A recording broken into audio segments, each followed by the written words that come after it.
ಇವ್ರೇನು ಇವರು ಏಟೋ ತಾತಿನೂ ಬರವಲ್ರಲ್ಲ. ಸಾಗರಪ್ಪ ಬರ್ತಾನೆ ಏನಿಲ್ಲ. ಅಕಸ್ಮಾತ್ ಬರಲಿಲ್ಲ ಅಂದರೆ ಏನು ಮಾಡೋದು? ಬಂದ್ರಂತೂ ಮಾತಾಡಿ ಹೆಂಗಾರ ಮಾಡಿ ಸಮಸ್ಯೆನ ಬಗೆಹರಿಸ್ಬೋದು.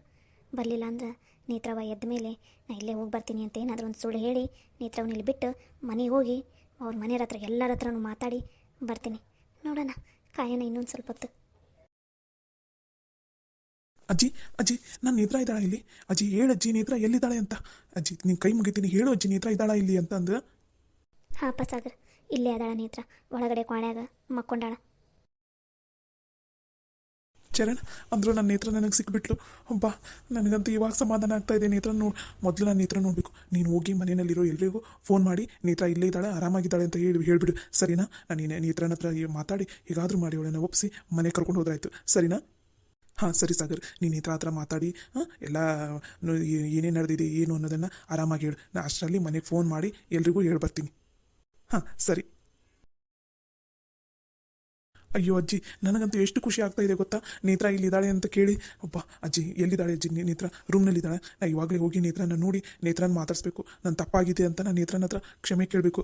ಸರಿ ಅಜ್ಜಿ, ನಾನು ಇವಾಗ ಫಸ್ಟ್ ನೇತ್ರನ ಮಾತಾಡ್ಸ್ಬರ್ತೀನಿ, ಆಮೇಲೆ ನಿಮ್ಮ ಜೊತೆ ಮಾತಾಡ್ತೀನಿ, ಸರಿನಾ? ಒಂದು ನಿಮಿಷ ತಡ್ಕೋಪ್ಪ ಸಾಗರ್. ನೇತ್ರ ಮಕ್ಕೊಂಡಾಳ, ಅದು ಈಗ ಮಕ್ಕೊಂಡಾಳಕ್ಕೆ. ಬೆಳಗ್ಗೆಯಿಂದ ಒಂದೇ ಸಮನ ಹತ್ತು ತಲೆ ಎಲ್ಲ ನೋಸಿ ಆಕೆಗೆ ಒಂದು ಸ್ವಲ್ಪ ಆರಾಮಿಲ್ಲದಂಗೆ ಐತಿ. ಈಗ ಮಕ್ಕೊಂಡಾಳ. ಸದ್ಯಕ್ಕೆ ನೀನು ಅಲ್ಲಿಗೆ ಹೋಗೋದು ಬೇಡ, ಇಲ್ಲೇ ಇರಪ್ಪ. ಯಾಕಜ್ಜಿ, ನೇತ್ರಾಗ ಆರಾಮಿಲ್ವಾ? ನೀನು ಕೈ ಮುಗಿತೀನಿ ಅಜ್ಜಿ. ನಾನು ನೇತ್ರನ ಒಂದೇ ಒಂದು ಸಲ ನೋಡಿ ಬರ್ತೀನಿ. ಬೇಕಾದ್ರೆ ಅವಳು ಎದ್ದ ಮೇಲೇ ನಾನು ಅವಳ ಜೊತೆ ಮಾತಾಡ್ತೀನಿ. ಒಂದೇ ಒಂದು ಸಲ ನಾನು ಅವಳ ಮುಖ ನೋಡಿ ಬರ್ತೀನಿ ಅಜ್ಜಿ, ಪ್ಲೀಸ್ ಅಜ್ಜಿ. ಬೇಡಪ್ಪ ಸಾಗರ, ಬೇಡ. ಇವಾಗ ಸದ್ಯಕ್ಕೆ ನೀನು ನೇತ್ರನ ಹತ್ರ ಹೋಗೋದು ಬೇಡ. ಯಾಕಂದ್ರೆ ನಾನು ನಿನ್ನನ್ನು ಇಲ್ಲಿ ಕರೆಸಿರೋದು ನೇತ್ರಾಗ ಗೊತ್ತಿಲ್ಲ. ಅದಕ್ಕೋಸ್ಕರ ಮತ್ತೆ ಏನಾದರೂ ಗೊತ್ತಾದ್ರೆ ನೇತ್ರ ಮತ್ತೆ ಸಿಟ್ಟು ಮಾಡ್ಕೋಬೋದು, ಇಲ್ಲ ಬೇಜಾರು ಮಾಡ್ಕೋಬೋದು. ಅದಕ್ಕೋಸ್ಕರ ಸ್ವಲ್ಪ ತಾಳ್ಮೆ ತಗೋಪ್ಪ. ಸದ್ಯಕ್ಕೆ ನೀನು ನೇತ್ರನ ನೋಡೋದು ಬೇಡ, ಮಾತಾಡ್ಸೋದು ಬೇಡ. ಮೊದಲು ನಾನು ನಿನ್ನ ಜೊತೆ ಮಾತಾಡಬೇಕು, ಆಮೇಲೆ ನೀನು ನೇತ್ರನ ಹತ್ರ ಮಾತಾಡಂತೆ ಅಂತ. ಯಾಕಜ್ಜಿ, ನೇತ್ರಾಗೆ ನನ್ನ ಜೊತೆ ಮಾತಾಡೋದಕ್ಕೆ ಇಷ್ಟ ಇಲ್ವಾ? ಯಾಕೆ ನೇತ್ರ ಗೊತ್ತಿಲ್ಲ ನಾನು ಇಲ್ಲಿಗೆ ಬಂದಿರೋದು? ಯಾಕಂದ್ರೆ ನೇತ್ರಾಗ ಇವಾಗ ಸದ್ಯಕ್ಕೆ ಯಾರ ಜೊತೆ ಮಾತಾಡೋಕ್ಕೂ ಇಷ್ಟ ಇಲ್ಲ. ಒಬ್ಬಕ್ಕೆ ಅದಾಳಕ್ಕೆ, ಬಂದಾಗಿಂದನೂ ಒಬ್ಬಾಕಿನ ಅದಾಳ. ಈಗ ನಾನು ಒತ್ತಾಯ ಮಾಡಿ ಕೇಳಿದಕ್ಕೆ ಒಂದು 5 ನಿಮಿಷ ಆಟ ನನ್ನ ಜೊತೆ ಮಾತಾಡಿದ್ಲು. ಅದನ್ನು ಬಿಟ್ರೆ ಆಕೆ ಮಾತಾಡುವಂಥ ಸಿಚುವೇಶನಲ್ಲಿ ಇಲ್ಲ ಇವಾಗ. ಸದ್ಯಕ್ಕೆ ಒಂದು ಸ್ವಲ್ಪ ಹೊತ್ತು ರೆಸ್ಟ್ ಮಾಡಲಿ. ನೀನು ಸುಮ್ಮನೆ ಇರಪ್ಪ. ಸರಿ ಅಜ್ಜಿ, ನೀ ಹೇಳ್ದಂಗೆ ನಾನು ಈಗಲೇ ನೇತ್ರಾಗ ಹೋಗಿ ಡಿಸ್ಟರ್ಬ್ ಮಾಡಲ್ಲ. ಒಂದು ಸ್ವಲ್ಪ ಆರಾಮಾಗಿ ಮಲ್ಕೊಂಡಿದ್ದಾಳೆ. ಆದರೆ ನೇತ್ರ ಆರಾಮಾಗಿದ್ದಾಳೆ ತಾನೆ? ಏನೂ ತೊಂದರೆ ಏನೂ ಮಾಡ್ಕೊಂಡಿಲ್ಲಲ್ಲ ಜೀವಕ್ಕೆ? ಪುಣ್ಯಕ್ಕ ನೇತ್ರ ಏನೂ ಮಾಡ್ಕೊಂಡಿಲ್ಲ. ಆಕೆ ಆರಾಮದಾಳಪ್ಪ. ಆದ್ರೆ ಮನ್ಸಿಗೆ ಭಾಳ ಅಂದ್ರೆ ಭಾಳ ನೋವು ಮಾಡ್ಕೊಂಡಾಳ. ಆಕೆ ಮುಖ ನೋಡೋಕ್ಕಾಗವಲ್ದು ನನಗೆ. ಅಷ್ಟು ಮನ್ಸಿಗೆ ಬೇಸರ ಮಾಡ್ಕೊಂಡಾಳ ಆಕೆ. ಯಾಕಪ್ಪ ಸಾಗರ ಹಿಂಗೆ ಮಾಡಿದಿ? ನೇತ್ರವ ಎಂತಕಿ ಅನ್ನೋದು ನಿನಗೆ ಗೊತ್ತೈತಿಲ್ಲ. ಯಾಕಪ್ಪ ಆಕೆ ಮನ್ಸಿಗೆ ಅಷ್ಟೊಂದು ನೋವು ಮಾಡಿದಿ ನೀನು? ನಿಜ ಅಜ್ಜಿ, ನೀ ಹೇಳೋದು ನಿಜ ಐತಿ. ನಾನು ನೇತ್ರನ ಮನಸ್ಸಿಗೆ ಭಾಳ ಅಂದ್ರೆ ಭಾಳ ನೋವು ಮಾಡಿಬಿಟ್ಟೆ.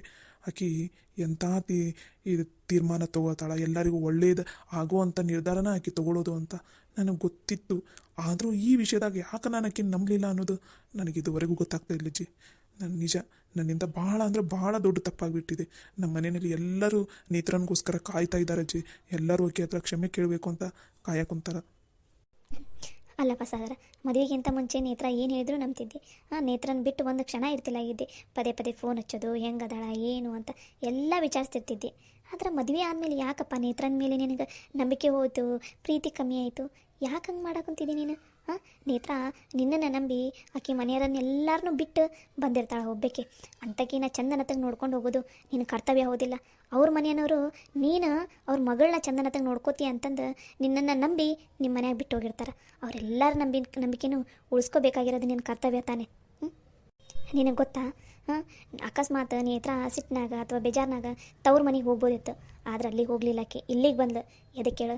ತವ್ರ ಮನೆಗೆ ಹೋದ್ರೆ ನಿನ್ನ ಮರ್ಯಾದೆ ಹೋಗುತ್ತಾ, ನಿನಗೆ ಕೊಡೋ ಬೆಲೆ ಕಡಿಮೆ ಆಗುತ್ತಾ ಅನ್ನೋ ಕಾರಣಕ್ಕೋಸ್ಕರ ತವ್ರ ಮನೆಗೆ ಹೋಗಲಿಲ್ಲ ಅಂತ.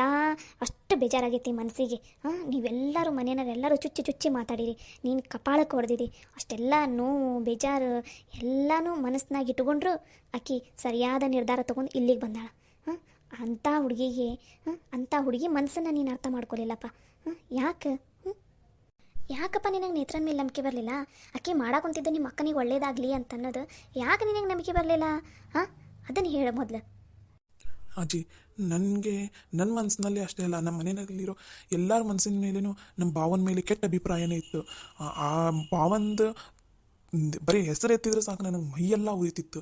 ಅದು ಅಲ್ಲದೆ ನಮ್ಮ ಅಕ್ಕನಿಗೂ ಭಾಳ ಬೇಜಾರಾಗ್ತಿತ್ತು. ಈ ಥರ ನಮ್ಗೆಲ್ರಿಗೂ ಸರಿ ಅನಿಸ್ದೇ ಇರೋದು, ಸರಿ ಅನಿಸ್ದೇ ಇರೋ ಆ ಮನುಷ್ಯ ನಾ ಯಾಕೆ ನೇತ್ರ ಇಷ್ಟು ನಂಬಾಕುಂತಾಳ, ಎದಕ್ಕೆ ನಮ್ಮ ಅಕ್ಕನಿಗೆ ಇಷ್ಟು ನೋವು ಕೊಡಾಕುಂತಾಳ ಅಂತ ನಾನು ಒಂದ ಕಡೆ ಯೋಚನೆ ಮಾಡಿದೆ ಹೊರತು ನೇತ್ರ ಇಷ್ಟೆಲ್ಲ ಮಾಡಾಕುಂತಾಳ ಅಂದರೆ ಏನೋ ಒಂದು ಒಳಗಡೆ ಒಳ್ಳೆ ಅಭಿಪ್ರಾಯನೇ ಇರ್ಬೋದು, ಆಕೆ ತೊಗೊಳ್ತಾ ಇರೋ ನಿರ್ಧಾರ ಸರಿನೇ ಇರ್ಬೋದು ಅಂತ ನಾನು ಯೋಚನೆನೇ ಮಾಡಲಿಲ್ಲ. ಅದೇ ನಾ ಮಾಡಿದ್ದು ದೊಡ್ಡ ತಪ್ಪು. ನೇತ್ರ ನನಗೆಷ್ಟು ಸಲ ಹೇಳ್ತಿದ್ರು, ರೀ ನೀವು ಸಿಟ್ಟಿನಲ್ಲಿ ಯಾವುದೇ ನಿರ್ಧಾರ ತಗೋಬೇಡಿ, ನಿಮ್ಮ ಸಿಟ್ಟು ಕಡಿಮೆ ಮಾಡ್ಕೊರಿ, ಕುತ್ಕೊಂಡು 2 ನಿಮಿಷ ಯೋಚನೆ ಮಾಡಿರಿ ಅಂತ ಹೇಳಿದ್ರು. ಆದರೆ ನಾನು ನೇತ್ರನ ಮಾತನ್ನು ಒಂದು ಸಲ ಕೂಡ ಕೇಳಲಿಲ್ಲ. ಅದೇ ನಾ ಮಾಡಿದ್ದು ದೊಡ್ಡ ತಪ್ಪು. ನೇತ್ರ ಜೊತೆಯಲ್ಲಿದ್ದಾಗ ನನಗೆ ಅರ್ಥನೇ ಆಗಲಿಲ್ಲ ಅವಳ ಪ್ರೀತಿ, ಅವಳ ಬೆಲೆ. ಇವಾಗ ಗೊತ್ತಾಗ್ತಾ ಇದೆ ನನಗೆ.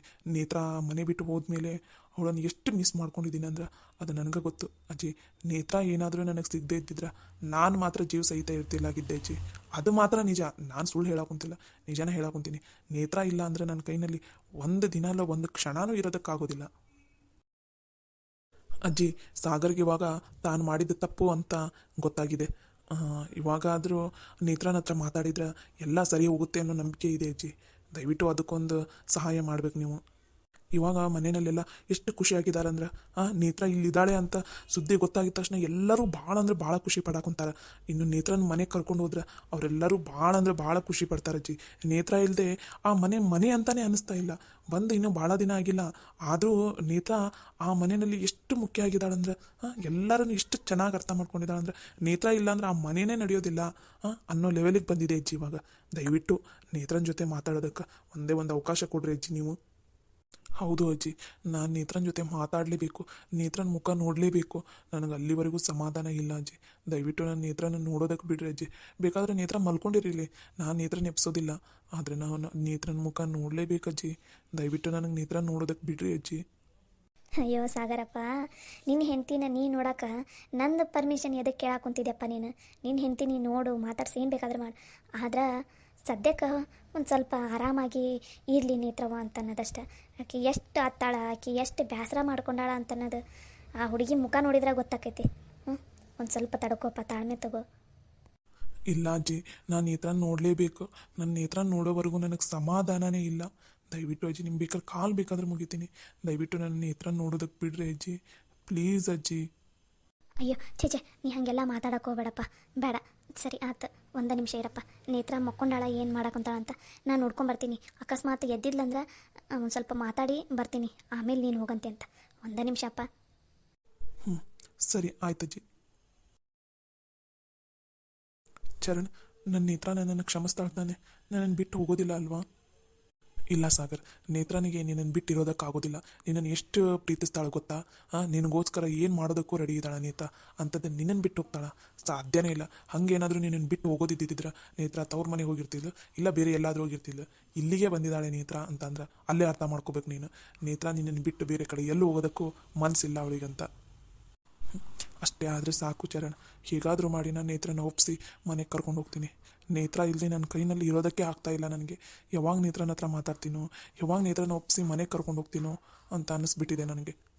ಇರು, ಅಜ್ಜಿ ಇನ್ನೂ ನೋಡ್ಕೊಂಡು ಬರ್ತೀನಿ ಅಂತ ಅಂದಿದ್ದಾರಲ್ಲ, ನೋಡ್ಕೊಂಡು ಬರಲಿ. ನೇತ್ರನ ಜೊತೆ ನೀನು ಮಾತ್ರ ಸಮಾಧಾನದಿಂದ ಮಾತಾಡೋ ಸಾಗರ್.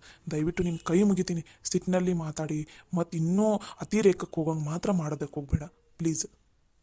ಇಲ್ಲ ಚರಣ್, ನಾನು ಮಾತ್ರ ಇನ್ಮೇಲೆ ನೇತ್ರನ ಮೇಲೆ ಯಾವುದೇ ಕಾರಣಕ್ಕೂ ಸಿಟ್ಟು ಮಾಡ್ಕೊಳ್ಳೋದಿಲ್ಲ. ಇವಾಗ ಒಂದು ಸಲ ಅನುಭವಿಸಿದ್ದೆ, ನನಗೆ ಸಾಕಾಗೋಗ್ಬಿಟ್ಟಿದೆ. ಮತ್ತೆ ಅದೇ ತಪ್ಪನ್ನು ನಾನು ಮಾಡೋದಿಲ್ಲ. ಸರಿ, ನೀ ತಾಳ್ಮೆಯಿಂದ ಮಾತಾಡಿದ್ರೆ, ನೀನು ಕನ್ವಿನ್ಸ್ ಮಾಡಿದ್ರೆ ನೇತ್ರ ನಿನ್ನ ಜೊತೆ ಬರೋದಕ್ಕೆ ಒಪ್ಕೋತಾಳ? ಬಂದೇ ಬರ್ತಾಳ, ನೀನೇನು ತಲೆ ಕೆಡಿಸ್ಕೋಬೇಡ. ಅಜ್ಜಿ ಬಂದರು ನೋಡು. ಅಜ್ಜಿ, ನಾನು ನೇತ್ರನ ನೋಡ್ಬೋದಾ? ಅದು ಸಾಗರಪ್ಪ, ನೇತ್ರವ ಮಕ್ಕೊಂಡಾಳ, ಎದ್ದ ಮೇಲೆ ಹೋಗ್ತೀಯಾ ಏನು ಈಗ ಹೋಗ್ತೀಯಾ ನೋಡಪ್ಪ? ಅಜ್ಜಿ ಪರವಾಗಿಲ್ಲ, ನೇತ್ರ ಮಲ್ಕೊಂಡಿದ್ರು ಪರವಾಗಿಲ್ಲ, ನಾನು ಅಲ್ಲೇ ಕೂತ್ಕೋತೀನಿ. ನೇತ್ರ ಎದ್ದೇಳೋವರೆಗೂ ಅಲ್ಲೇ ಕೂತ್ಕೊಂಡಿರ್ತೀನಿ. ನೇತ್ರ ಎದ್ದ ಮೇಲೇ ನಾನು ಮಾತಾಡ್ತೀನಿ, ಪ್ಲೀಸ್ ಅಜ್ಜಿ.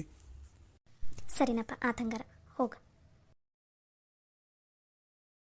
ಅಜ್ಜಿ, ಒಂದು ಸ್ವಲ್ಪ ಹೊತ್ತು ಗಂಡ ಹೆಂಡತಿ ಇಬ್ಬರು ಮನಸ್ಸು ಬಿಚ್ಚಿ ಆರಾಮಾಗಿ ಮಾತಾಡ್ಕೊಳ್ಳಿ. ಆಮೇಲೆ ಅವರಿಗೆ ಸರಿ ಯಾವುದು ತಪ್ಪು ಯಾವುದು ಅನ್ನೋದು ಗೊತ್ತಾಗುತ್ತಾ, ಇಬ್ಬರು ಹೊಂದ್ಕೊಂಡು ಹೋಗ್ತಾರೆ. ಅಷ್ಟ ಆದ್ರೆ ಸಾಕಪ್ಪ, ಇಬ್ಬರು ಒಂದಾದ್ರೆ ಅಷ್ಟ ಸಾಕು. ನೇತ್ರವನ ಜೀವನ, ಸಾಗರಪ್ಪನ ಜೀವನ ಸರಿ ಹೋದ್ರೆ ಅಷ್ಟ ಸಾಕಪ್ಪ. ಅದಕ್ಕೆ ನೇತ್ರವನಿಗೆ ಗೊತ್ತಿಲ್ಲದೆ ಸಾಗರಪ್ಪನ ಇಲ್ಲಿ ಕರೆಸಿದ್ದು ನಾನು. ಎಷ್ಟೊತ್ತಾಯ್ತು ಅಜ್ಜಿ ನೇತ್ರ ಅವರು ಬಂದು? ನೇತ್ರವ ಮುಂಜಾನೆನೇ ಬಂದಾಳಪ್ಪ. ಬಂದಾಗಲೇ ಭಾಳ ತಾತು.